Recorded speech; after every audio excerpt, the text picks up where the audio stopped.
Magandang araw mga kakutsero. Ito na naman po ang inyong lingkod na si Jigs na magbibigay sa inyo ng giya ngayong araw ng Biyernes, no. Ngayon po may pitong magagandang karera tayo at ang start time po natin ay magsisimula ng alas 5 ng hapon. Uulitin ko po, no, itong aking giya ay purely review and analysis ko lamang at walang halong information. Simulan na po natin mga kakutsero. Race number 1 kung saan magsisimula ang winner take all. Pilracom rating based handicap system race, class 5, 5 split, placer. Distance is 1,200 meters at dito po may 8 kalahok, no. Dito po, no, makikita natin yung nagbabalik, no, yung numero 1 Tatler Story, no, nasasakyan ni King Flores, no.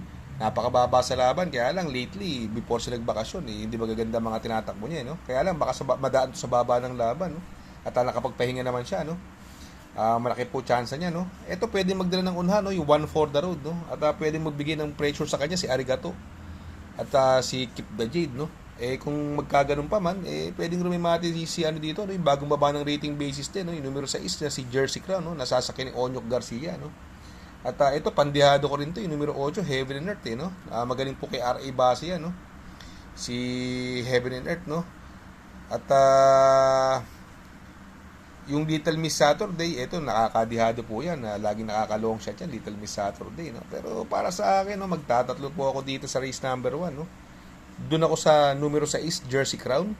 Panigundo ko, numero 8, Heaven and Earth. At isasama kong pandiyado, numero 1, Tatler Story. Sa race number 2, kung saan magsisimula ang Pick 6, Pilracom rating based handicap system race, class 5, 6 to 10 split. Distance is another 1,200 meters. At dito po may 8 kalahok, no. Itong Headstrong, no, malaki panalo niya, no. Magaling po kay King Flores yan, ha. Si Headstrong, Manila Boy, bagong baba po ito, sakay na po ni Dan Camanyero, no. Kay Jack Hammer Dan Camanyero, no. Mababa po sa laban niya, Manila Boy, no. Ang pwede magdala ng unahan, yung Awesome Call na po yan, no. Yung Awesome Call at saka si Chase the Gold, no. Beyond Smart. Kung sakaling magkaroon ng pressure sila sa kanilang tatlo, yung mga nabanggit natin, yan ang pwede nyo lumimate. Ito, magandang diado rin po, yung numero 4, Asik-Asik Pulse, ha. At itong si Top Romance, ito, meron na ito nung karera, sa ni DL Camanyero, Top Romance, kaya dito sa race number 2, no, magtatatlo po ako dito, no. Ang pampermero ko po dyan, doon ako sa numero 6, Top Romance. Panigundo ko, numero 2, Manila Boy. At isasama ko pong bandyado, numero 1, Headstrong. Sa race number 3, kung saan magsisimula po ang Pick 5, Pilracom rating based handicap system race, class 5, 5 non-placer. Distance is another 1,200 meters. At dito po, may 5 kalahok. Dito po, possible scenario, pwedeng mauna po dyan. Yung numero 1, Sky Magic, no? At sa tingin ko, walang kayang bumuliglig sa kanya rito, no? Kaya lang, itong si Ariana, pwede makasunod to. Bagong baba ng rating basis yan, sakay ni Ison Bautista. Baka pamasko sa kanya to, no? Pamaskong handog, no?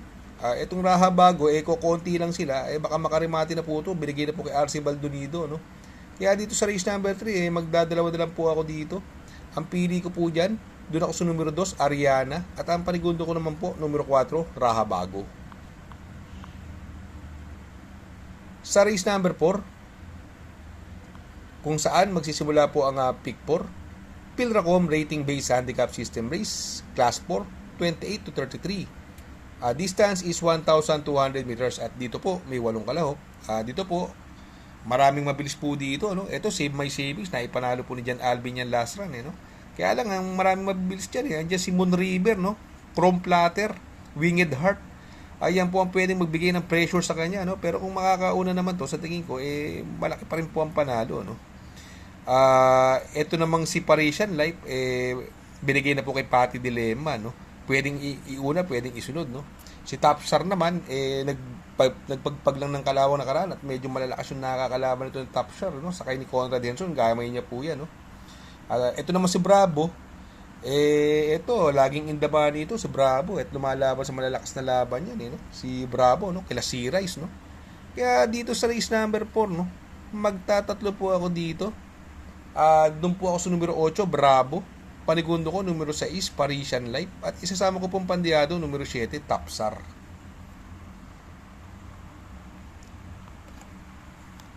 Sa race number 5, Pilracom rating based handicap system race, class 5, 6 to 10 split, distance is 1,200 meters at dito po may 8 kalahok, no. Ito po, no, si Swakto Power Duo, no, although wala siyang nakuha na karaan pero maganda na rin po ang pinakita niya. Medyo sumusugod-sugod na to. Swakto Power Duo, may panalo po yan, ha. Ito naman si Mucho Caliente, sa tingin ko ito magdadala ng unahan dito, no? Si Mucho Caliente sa kanya ni GL Ciego, no? Kung makabuo yan, malaki tsansa po niya, no? Si Mucho Caliente. Ito namang Angel's Crown, lately magaganda na rin na tinatakbo nito, no? Sa tingin ko ang horse to beat naman dito yung numero 8, Rainy Days, no? Sa kanya ni Lester De Jesus, no? Buenas ang kwadra nito ni Rainy Days. Nila Mr. Rabano, Buenas, no? Makibalita lang po sa tabi-tabi. Sa tingin ko, yan ang horse to beat yan, no? At tingin ko, mahihirapan silang talunin yan, no? At siya po may best time dyan, si Rainy Days, no? May 1.28 po yan, Rainy Days. Kaya dito, no, sa race number 5, no, magtatatlo po ako dito. Doon ako sa numero 8, Rainy Days. Panigundo ko, numero 2, Swakto Power Duo. At isasama ko pong pandiado, baka makabuo ng ere, numero 5, Mucho Caliente. Sa race number 6, Pen Ultimate Race, Pilracom rating based handicap system race, class 5, 11 to 15 split. Distance is another 1,200 meters. At dito po, mayroon po tayong 8 kalahok. Dito po, no, wala ako nakikita ibang matulin dito bukod kay Andy Byrne at kay Malibu Bell, no. Pero tingin ko kayang-kaya ni Andy Byrne ng ere niya, no. At binigay na po kay JR Sargent de Ocampo, no. Sa tingin ko magbabago takbo nito, no. Mukhang tingin ko angkop ang distansya sa kanya. At bagong baba ng rating basis, palit ng hinete. Sa tingin ko makakachamba na itong numero 4 Andy Byrne, no.